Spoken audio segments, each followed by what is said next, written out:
Anak tampil sempurna, harus selalu sempurna dan harus selalu ngikutin apa kata orang tuanya. Karena kalau nggak ngikutin muncul guilty trip. Kok kamu nggak bersyukur ya? Mama tuh udah ngelakuin ini, udah ngelakuin itu. Kok kamu nggak bisa ngikutin sih maunya mama? Ya udahlah, memang takdir mama kayak gini. Jadi kita dibikin punya Guilt trip ya. perasaan bersalah ya gitu terus menerus. Atau yang mempermalukan. Kok kamu nggak bisa kayak anak si ini kan? Kamu tuh udah dapat semua fasilitas. Kok nggak bisa sih lebih baik dibandingkan anak orang yang fasilitasnya terbatas? Jadi anak tuh selalu dibuat merasa tidak pernah cukup baik.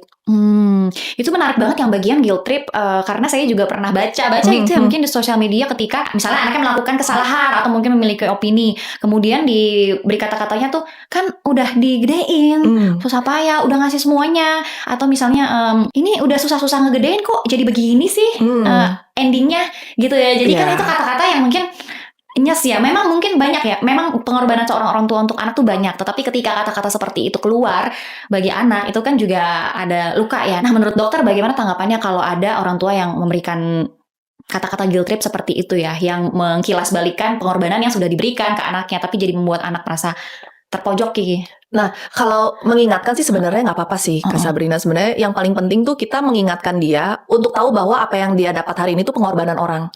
Tapi bukan kita lanjutkan lagi untuk memanipulasi dia melakukan apa yang kita pengen. Oh gitu ya dok, ada Jadi komanya ya. benar, jadi kayak misalnya kita ngingetin anak nih, kamu ngirit dong uangnya, soalnya kan mama papa tuh cari duit kerja, ini mau pakai keringat. Nah itu kan sebenarnya mengingatkan anak punya financial planning yang baik. Tapi kalau misalnya kita lanjutkan lagi, kok kamu nggak udah dapat apa yang ini, nggak mendapatkan prestasi ya gitu. Yang tujuannya emang menghancurkan mental si anak nih. Atau misalnya ini inget ya, mama tuh udah ngegedein kamu, nanti kalau mama udah tua kamu yang ngebiayain mama. Jangan lupa adik-adik kamu ya. Nah, yang kayak gitu-gitu tuh akhirnya membuat orang tuh merasa bahwa kamu memberikan saya, tapi ternyata menuntut terakhir ya. Jadi polanya transaksional.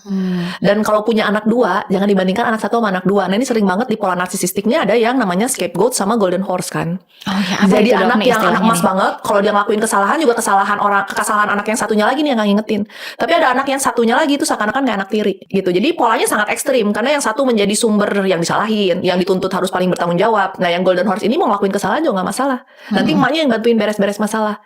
Nah biasanya produknya yang nanti dia menjadi golden horse sering sekali tidak bertanggung jawab.